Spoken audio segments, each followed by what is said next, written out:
में ये जो आपसे एक वार्ता है, एक चर्चा है, उस चर्चा में मैं आपको आहार पे पहले केंद्रित करना चाहता हूं। रसो निर्मते मन है, आयुर्वेद का एक सिद्धांत के रस से मन का निर्माण होता है और रस और मन के बीच में पूरी जिंदगी है। आप किस प्रकार का आहार ग्रहण करते हैं? आहार की परिभाषा में पंच तत्व है।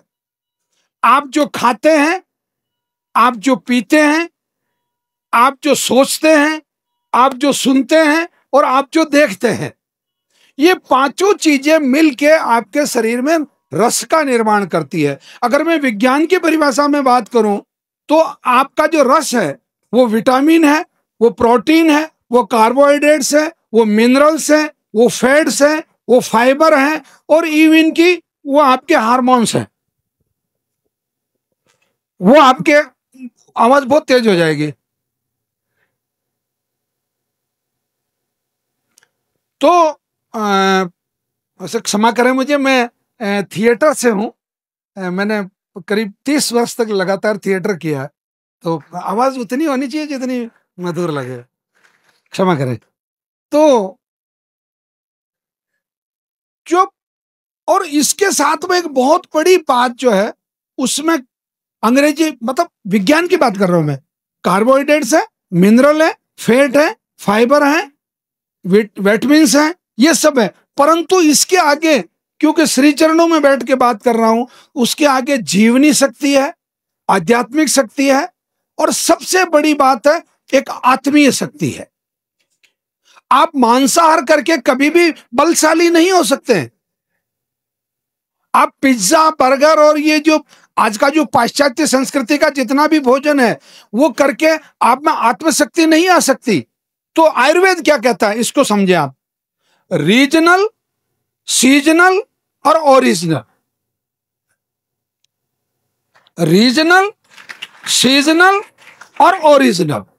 अब इसको हिंदी में व्याख्या करते हैं इसकी, यानी कि ऋतु भुक, हित भुक और मित भुक। भुक का मतलब होता है भक्षण करना, आहार करना। इन तीनों के बीच में और इन तीनों के बीच में एक सेतु है, एक पुलिया है। वो क्या है? आप जिस क्षेत्र में पैदा हुए हैं, यानी कि कोई व्यक्ति अगर मध्य प्रदेश में जबलपुर क्षेत्र में पैदा हुआ है तो जबलपुर क्षेत्र में पैदा होने वाले अनाज आपके लिए श्रेष्ठ है। कोई व्यक्ति केरल में हुआ है या तमिलनाडु में हुआ तो उसके लिए चावल श्रेष्ठ है। कोई व्यक्ति केरला में पैदा हुआ है तो उसके लिए नारियल का तेल श्रेष्ठ है। परंतु आपके यहां अगर मूंगफली होती है, सिंगदाना होता तो मूंगफली का तेल आपके लिए श्रेष्ठ है। परंतु यहां एक गलती क्या हो रही है, उसको रिफाइंड लेके आ रहे हैं। एक 5 लीटर का एक डब्बा है जिस पर रिफाइंड ऑयल लिखा हुआ है साफ तौर से, आप अंग्रेजी पढ़ना भी जानते हैं, और उस पर एक बहुत अच्छी किसी हीरोइन का फोटो छपा हुआ है और वो आपको 125 रुपए लीटर में मस्टर्ड लिख के या मूंगफली ग्राउंडनट लिख के या कोकोनट लिख के आपको दिया जा रहा है 125 रुपए लीटर में। अरे आप तो महाजन हैं, आप तो व्यापारी वर्ग से हैं। अगर आप उस तेल के बीज को लेके, यानी कि आप मूंगफली लेके या सरसों लेके या जो भी तेल, सूरजमुखी लेके आप जो भोजन करना चाहते हैं, उसका अगर कोल्हू में जाके, जो कोल्ड प्रोसेस जिसको बोलते हैं, कच्ची घानी, उसमें अगर तेल निकलवा के लाएंगे तो उसकी कीमत क्या होगी? 325 रुपए लीटर। अब आचार्य श्री ने अभी फरमाया, अब तो फिर आप जहर ही खा रहे हैं ना, और वो भी सस्ता जहर, घटिया किस्म का जहर। मतलब जहर भी अगर श्रेष्ठ श्रेणी का हो तो आप कहीं अमर और अमृत को प्राप्त कर लें, पर वो भी नहीं कर पा रहे। तो रीजनल फल भी आपके रीजनल होने चाहिए। उदाहरण के लिए अगर जबलपुर का व्यक्ति एप्पल खाता हुआ दिखे और अंगूर खाता हुआ दिखे तो मैं आयुर्वेद की दृष्टि से उस व्यक्ति को, बीमारी को निमंत्रण करने वाला व्यक्ति मानूंगा। आपके रीजन में बेर हो रहा है, अमरूद हो रहा है, अनार हो रहा है, और भी यहाँ के जो क्षेत्रीय फल है वो हो रहे, वो आपके लिए अधिक लाभप्रद है। एक छोटा सा उदाहरण बताता हूं, बादाम। बादाम आपका और मेरा आहार नहीं हो सकता, क्योंकि ना तो मेरे क्षेत्र में राजस्थान में बादाम होता है, ना जबलपुर में बादाम होता है। आपके लिए क्या है? मूंगफली। और मूंगफली के जो इंग्रेडिएंट्स हैं, उसके अंदर जो तत्व हैं, जो लाभकारी चीजें हैं, वो मूंगफली में अधिक है बजाय बादाम के। एप्पल, एप्पल के अंदर जितने भी विटामिन्स हैं, प्रोटीन्स हैं, जो कार्बोहाइड्रेट्स, उससे ज्यादा बेर में है। ये जो बेर बाजार में बेचारी एक गरीब महिला कहीं पे भी बैठ के बेर बेच रही है, या कोई आदमी थैले पे लेके 20 रुपए किलो, 20 रुपए किलो, क्योंकि जेब गर्म है ना, और फिर ये कॉलर ऊपर है, 150 रुपए में दे रहे एप्पल दे, और फिर थैली में लेके जा रहे हैं, प्लास्टिक की थैली में, जो कैंसर का संवाहक है। सीजनल, जो सीजन में पक रहा है। आज तो हमारे घर पे भिंडी की सब्जी बनी, जनवरी में बात कर रही है, जनवरी में पड़ोसी को चिढ़ाने के लिए भिंडी की आवाज दी जा रही है। नहीं, वो सीजनल नहीं है, वो वेयर हाउस में रखी हुई है, वो कोल्ड स्टोरेज में रखी हुई है, और उसको सुरक्षित रखने के लिए उस पर रसायन का उपयोग किया गया, वो आपको बीमार करेगी। ओरिजिनल।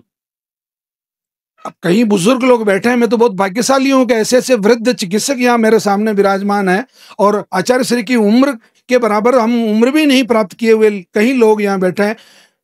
गेहूं पहले गोल आता था, छोटा आता था, ओरिजिनल मानते थे। जो आता था ओरिजिनल मानते थे। बाजरा था, ओरिजिनल था। मक्का थी, ओरिजिनल थी। अब क्या हो गया? अमेरिकन पॉपकॉर्न आ गया साहब, स्वीट कॉर्न आ गया साहब। एप्पल में वो फला चाइना का वो एप्पल आ गया जिसपे वो स्टिकर लगा हुआ सब पे। आपको मालूम है उस एप्पल को मोम में डुबो के दिया गया है, मोम में, जो कि दुनिया का सबसे बड़ा जहर है। मोम कभी पचता नहीं है। मोम को दुनिया में अब तो कोई व्यक्ति पचा नहीं पाया है, वो उससे कोटेड है।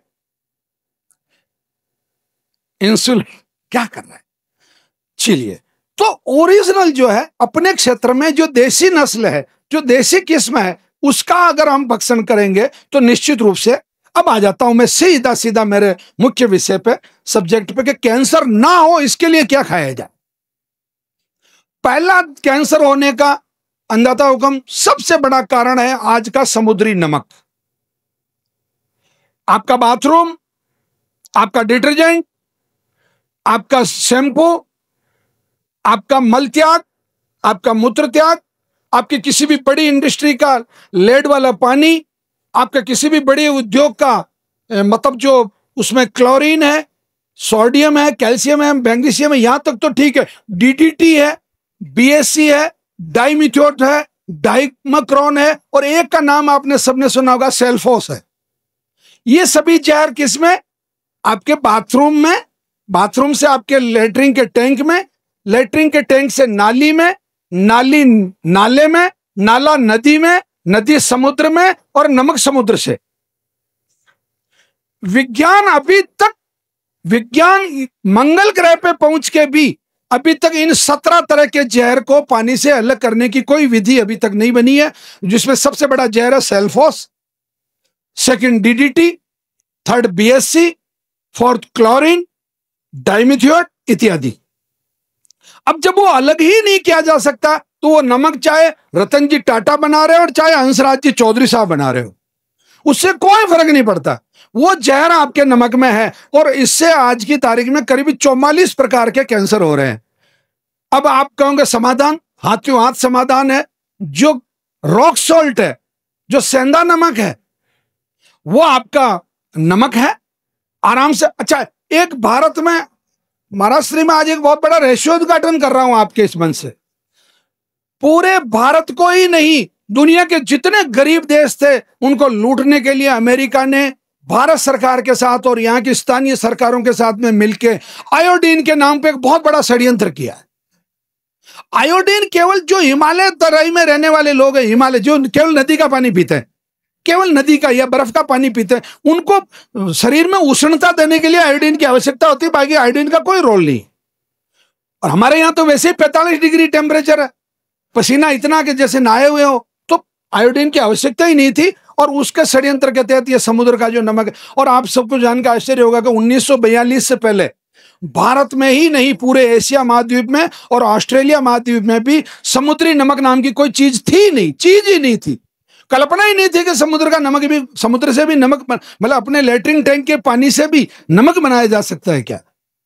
तो आज सभी महाराज श्री के सामने प्रतिज्ञा करें। पहली प्रतिज्ञा करवा रहा हूं, अभी घर पे जाके आज का खाना भी टाटा जी के या किसी भी XYZ कोई भी कंपनी है उस नमक से नहीं बनाना है। हाँ, अपना ऐसे चलेगा। आज 5-6 प्रतिज्ञाएं लेके जाओ यार, आनंद आ जाएगा। कैंसर नहीं होगा घर में, तो सब खुश रहेंगे, नाचेंगे, कूदेंगे, गाएंगे, और क्या।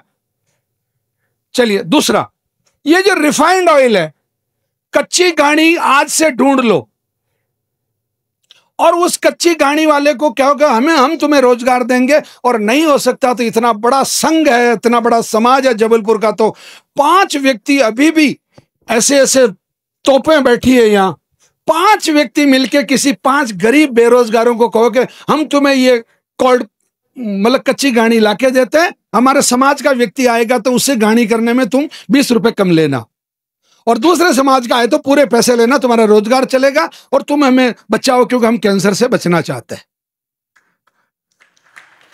दूसरा काम ये। तीसरा बहुत महत्वपूर्ण है, आप खाना बना कैसे रहे।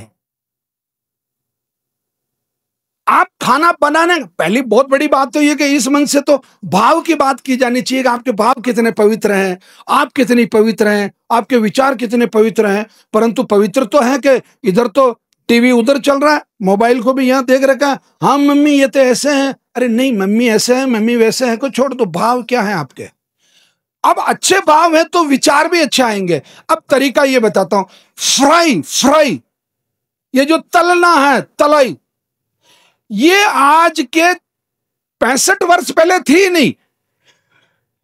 आदमी को भी देशाटन के लिए जाता था तो पुड़ी बना के उसमें थोड़ी हल्दी डाल के लेके जाता था, और वो भी उसको कब्ज होता थी तो अगली बार कहता था नहीं मुझे अगली बार कोई तल के नहीं ले जाना।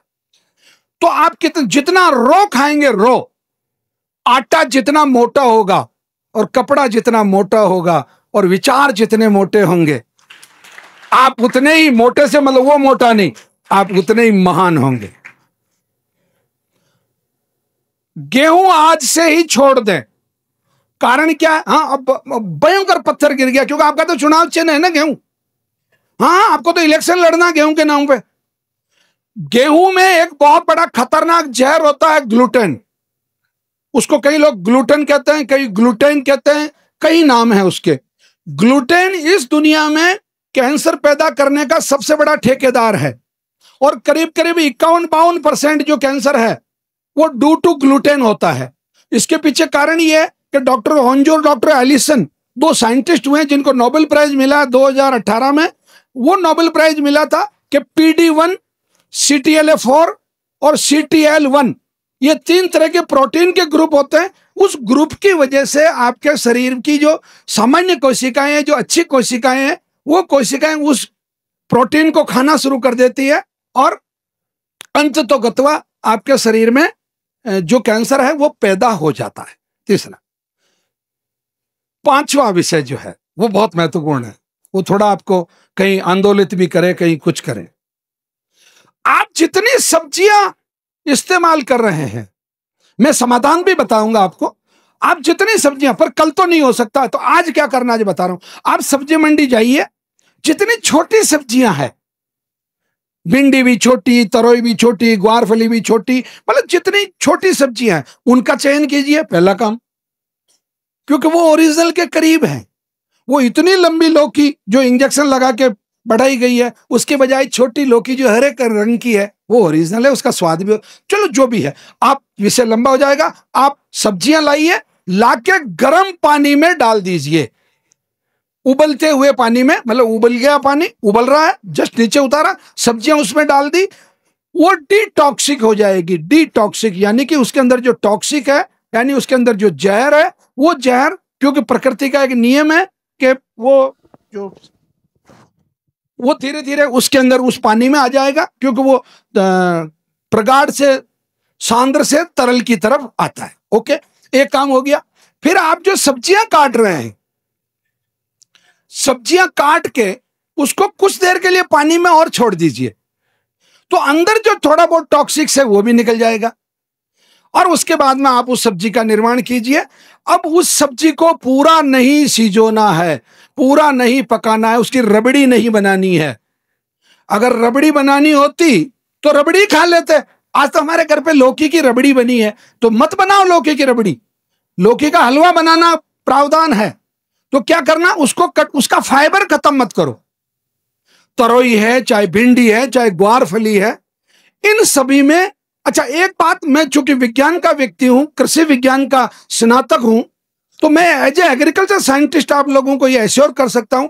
आप लोगों के, बहुत सारे लोगों के दिमाग में आता होगा कि यार लहसुन तो अमृत होगा यार, प्याज तो अमृत होगा यार, प्याज खाने से तो आदमी अमर हो जाता होगा। नहीं, मैं आपको कह रहा हूं, जितनी सब्जियां हैं उन सभी में वो कंटेंट्स हैं जो प्याज में भी है, जो आलू में भी है, और जो लहसुन में भी है।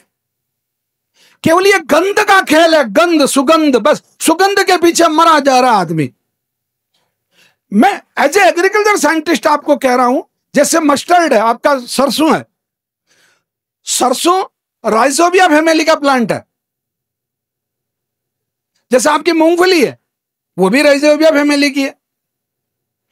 जैसे आपका कई, मतलब ये बहुत लंबा विषय हो जाएगा। कुल मिला के आपको मन में ये कभी भी ये धारणा, ये कमजोरी, ये भाव लाने की आवश्यकता नहीं है कि यार मैं तो जैन होके बड़ा गुनाह कर दिया यार, वो तो हंसराज तो प्याज खा रहा है और मैं नहीं खा पा रहा हूं क्योंकि आचार्य श्री डंडा लेके मारेंगे। आचार्य श्री डंडा लेके नहीं मारेंगे। आचार्य श्री के पास जो धर्म ध्वजा है वो आपको अपना जीवन सिखा रही है। इसके पीछे कारण क्या है?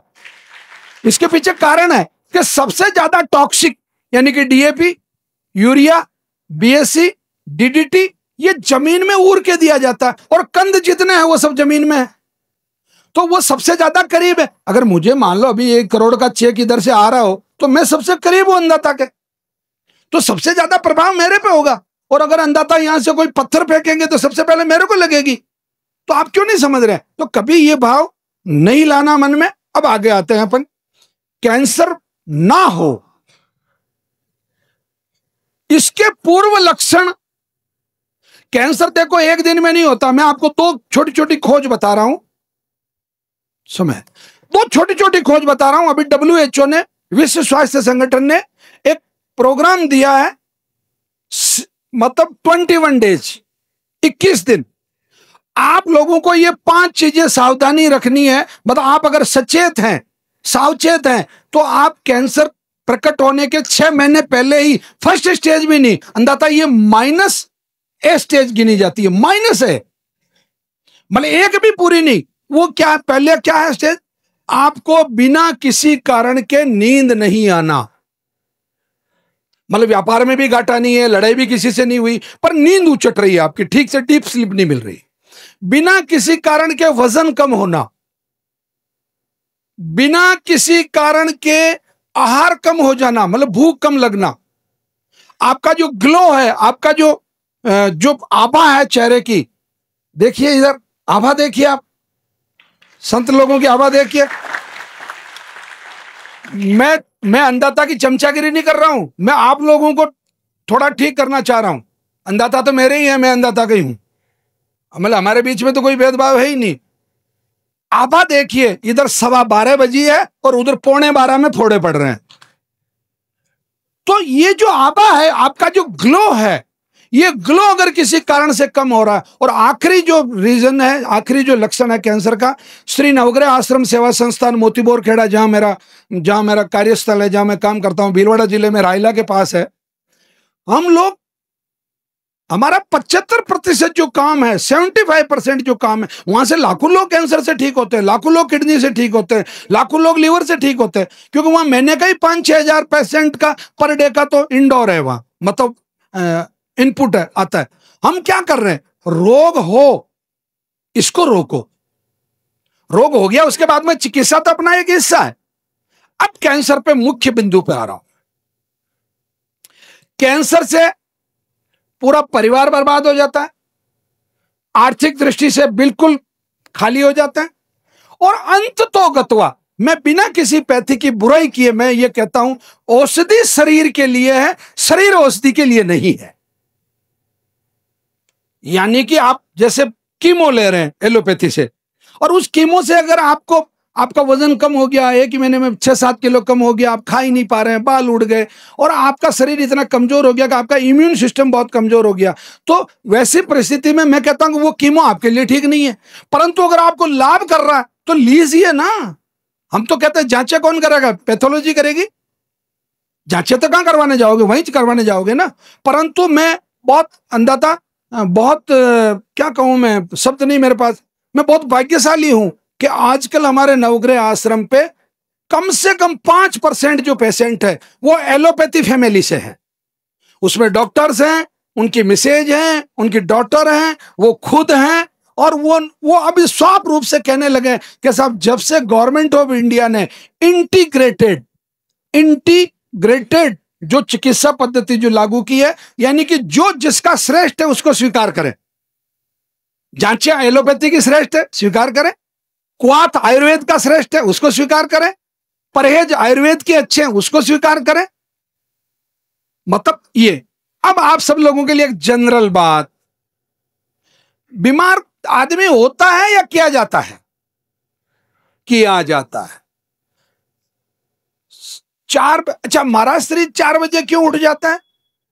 अच्छा आपके लिए तो लिखा हुआ है, वो तो संहिता, अभी थोड़े दिनों पहले लोकसभा में एक कानून पास हुआ, अगर आप 4 बजे उठोगे तो गोली मार दी जाएगी आपको। ऐसा है क्या? नहीं। तो फिर क्यों नहीं उठना? उस समय की ऑक्सीजन, उस समय का आनंद, उस समय का भाव, उस समय बिल्कुल आप उस तरीके से होते हैं। तो अब मैं उन 3 विषयों पे आ रहा हूं जो आहार वाले हो गए आपके।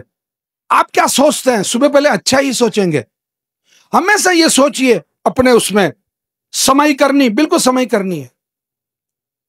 पाठ करना बिल्कुल करना है। प्रवचन व्याख्यान सुनने आना बिल्कुल आना है। परंतु यहां बाहर जाते ही ये जाटक के बस सब यहीं का यही नहीं, ये नहीं होगा तो कैंसर नहीं भगेगा। बहुत बड़ी बात कही आचार्य श्री ने आज। विष क्या है? आवश्यकता से अधिक मात्रा में कोई भी चीज है वो विष है, वो टॉक्सिक्स है। अब समाधान दे रहा हूं सब्जियों के लिए।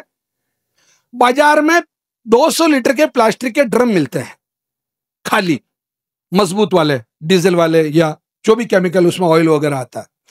2 ड्रम बाजार से खरीद के लाइए और अपनी छत पे ले जाके उनको बीच में से काट दीजिए, बाल्टी से या किसी भी माध्यम से। आचार्य श्री बहुत बड़ा अभियान हो सकता है ये टॉक्सिक लेस वेजिटेबल्स का, सब्जियों का।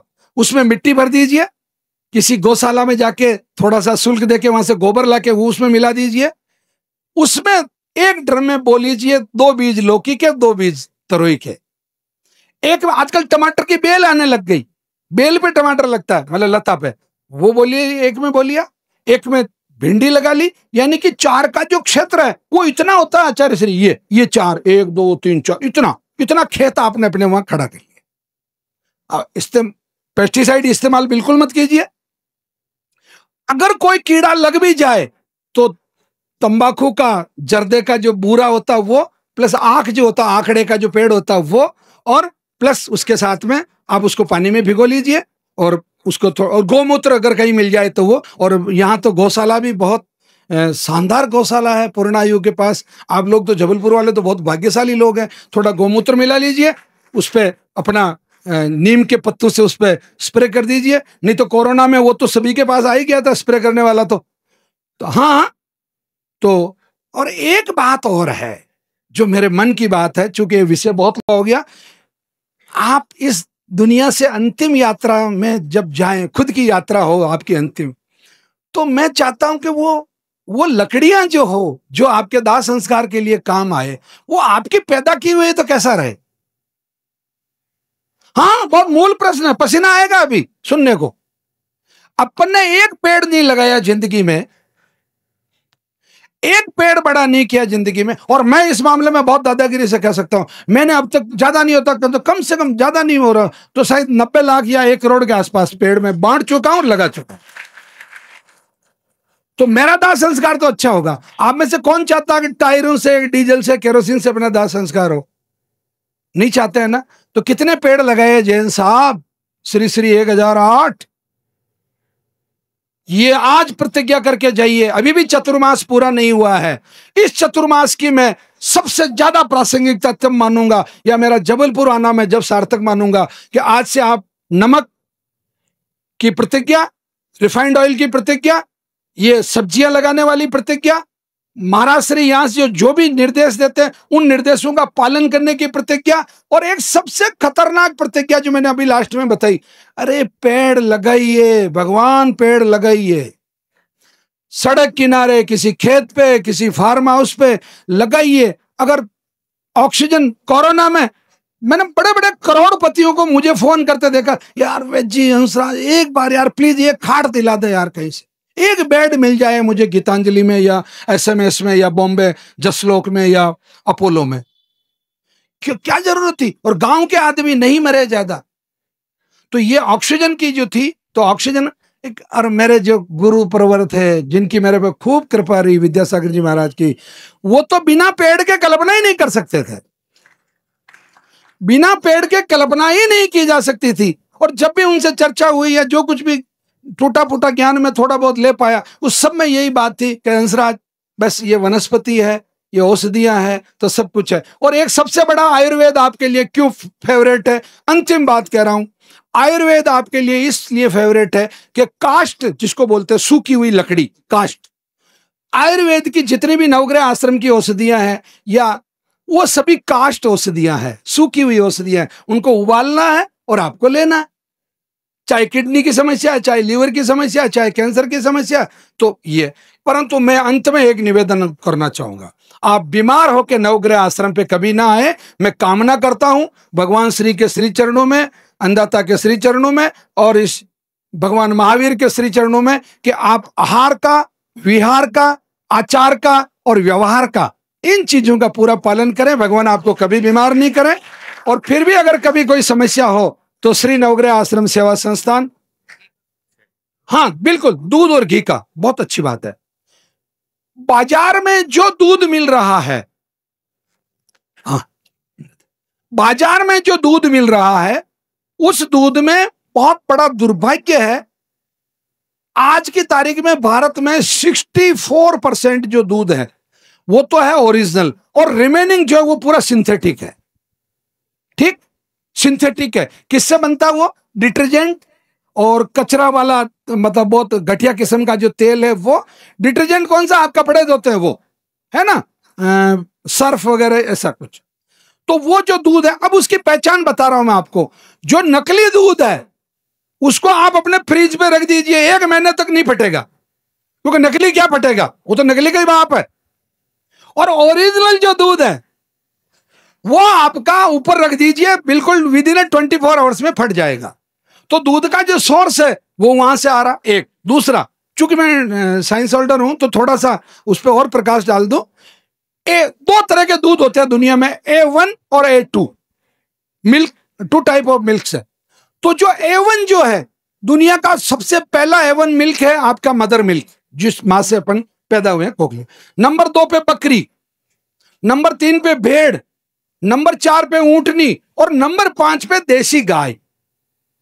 देसी गाय में गिर हो सकती है, थारपार हो सकती है, साहिवाल हो सकती है, जिसको कुंदड़ हो और पीछे से बीप हो, नीचे झालरी लटकी हुई हो और मां ऐसा बोलती हो। तो ये प्रयास कीजिए कि, अच्छा एक मैं सोर्स दे रहा हूं आपको, मैं किसी का विज्ञापन करने नहीं आया हूं। अमूल का जो दूध आता है वो प्योरली काऊ मिल्क है। मदर डेयरी का जो दूध आता है वो काऊ मिल्क के नाम से भी आता है, वो प्योरली काऊ मिल्क है। तो अब मैं ये तो नहीं कह सकता हूं कि आप 70वें माले पे रहते हैं तो आप वहां गाय पाल लीजिए, नहीं। परंतु आप कोशिश ये करिए कि अमूल का और उसका, और ये प्रयोग जरूर कीजिए। अब सवाल आता है फास्ट फूड का। घी आप लोग जो घी खाते हैं ना, वो एक्चुअली आप फैट खाते हैं, घी नहीं खाते हैं। घी में और फैट में जो अंतर है वो मैं बता देता हूं। घी का मतलब होगा दूध गर्म करो, उसको मिट्टी के बर्तन में जावण लगाओ, यानी कि, और पड़ोसी से, खुद के पास नहीं हो तो पड़ोसी से छाछ लेके आओ। क्या संस्कृति थी पहले, मतलब उसका आप जो खा रहे हैं आहार, वो भी, उसमें भी पड़ोसी का योगदान है। आप वहां से छाछ जावण लेके आए हैं, मैं तो नहीं लाती, तो नहीं लाती तो तेरा दूध ही फट जाएगा, कुछ नहीं बनेगा तेरा। मैं लाती इसलिए कमा खाती, इसलिए खुश रहती। ओके, तो उसमें जावण लगाइए, उसका दही बनाइए, दही के बाद में उसको बिलोइए। अच्छा, बिलोने की आजकल मशीन आती, वो गम्मड़ गच, वो वाली तो महिलाएं ही नहीं रही। हाय दैया, वो दैया वाली महिलाएं अब तो तो नहीं, ये विनोद नहीं है, ये बहुत गहरा कटाक्ष है आप लोगों पे। आप उस क्षेत्र की, उस प्रदेश की महिलाएं हैं कि जिस प्रदेश में बहुत बड़ी बड़ी वीरांगनाएं हुई है। क्या बात कर रहे हैं आप? और जैन होना कोई बहुत कोमलता का प्रतीक थोड़ी है। भामाशाह हुए हमारे राजस्थान में, मैं उनकी तरफ से प्रणाम करना आया हूं आपको, जिन्होंने सब कुछ लुटा दिया। महाराणा प्रताप को कहा कि ये सब कुछ है जो मेवाड़ का आपका है अंदाता, आप तो वो लोग हैं। और एक बहुत बड़ी बधाई मैं देना चाहता हूं कि अभी सुबह आपने चर्चा की थी जिनालय की, जो आपके यहाँ भारत का सबसे श्रेष्ठ और सबसे बड़ा जिनालय बनने वाला है, और अद्भुत है। आप लोग स्तुत्य हैं, प्रणाम करने योग्य, आप वो करिए, आप होना चाहिए। अब फास्ट फूड, भगवान श्री कृष्ण गीता में साफ तौर से उल्लेख करते हैं, साफ तौर से उल्लेख करते हैं कि यदि 47 मिनट कम से कम और 3 घंटे अधिक से अधिक, मतलब 47 मिनट तो श्रेष्ठ है, सबसे श्रेष्ठ है। जिसको पहले एक जमाने में होता था अंदाता चौका बोलते थे उसको, चौका मतलब चौके में ये पका ये परोसा, वो सबसे श्रेष्ठ। परंतु अधिकतम 3 घंटे से अधिक का बना हुआ खाना अगर आप खाते हैं, उसका अगर आप भक्षण करते हैं, तो उससे आपको किडनी, लीवर, कैंसर, अर्थात और आपको आंत का, छोटी आंत का, बड़ी आंत का, एसोफेगस का, ये इस तरीके के कई प्रकार के कैंसर आपको होते हैं। अपच, और आपका इम्यूनिटी सिस्टम उससे खत्म होता है। सही तरीका क्या है? ताजा भोजन बने, ताजा भोजन खाएं। अब ये पिज्जा, बर्गर, ये ब्रेड, डबल रोटी, ये जितने आप लोग खा रहे हैं ना, पहली बात तो ये वो निकृष्ट लोग बना रहे हैं जिनको धर्म से या आपके आस्था से कोई लेना देना। पहला, आप दुश्मन का जेब भर रहे हैं, आपसे दुश्मनी निकालने के लिए आप उल्टी उनकी जेब भर रहे हैं। अब मैं इसका तरीका बताता हूं आपको क्या करना।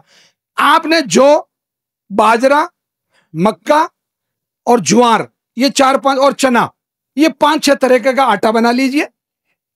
जिस भी दिन आपका बेटा कहे कि मुझे तो आज पिज्जा खाना, हाँ बिल्कुल बेटा खिलाते हैं पिज्जा, क्या तकलीफ है, अभी बनाते हैं पिज्जा।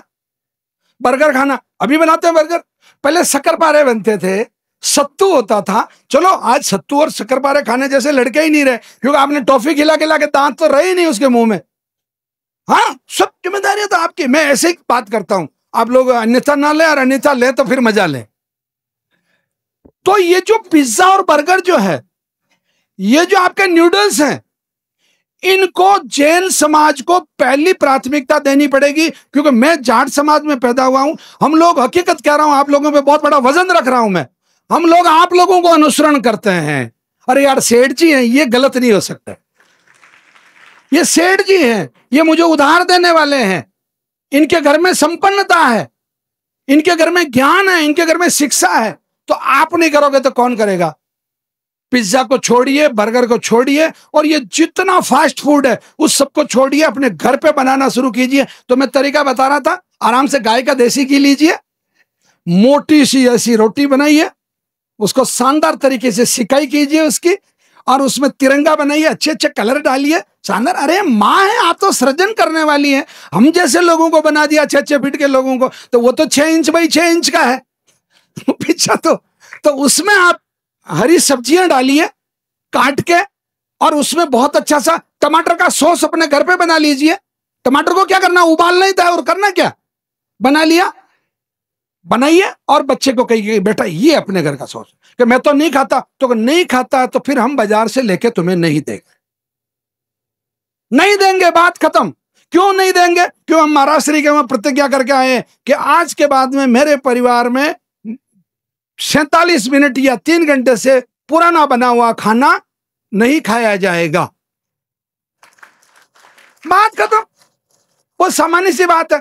अच्छा, आप सब लोग यहाँ महाराष्ट्र के दर्शन करने आते हैं, या आपकी बात मानने आते हैं, या समय निकालने आते हैं?